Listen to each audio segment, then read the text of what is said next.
Mga kois, may nagtag sa akin ng video. So papanoorin natin, bigay daw tayo ng reaction. Tapos sabihin natin kung sino yung mali sa video. Tingnan natin mga kois na.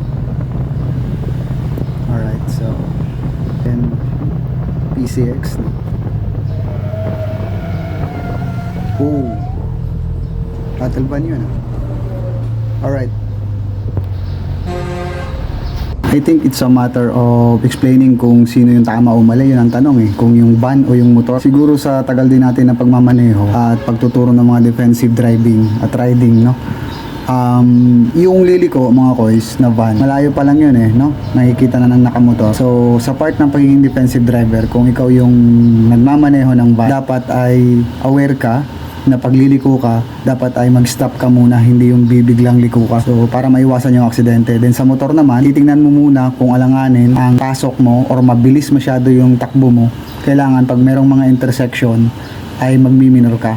Kasi hindi natin alam kung may papasok o may lalabas. Kaya nga may mga road signages.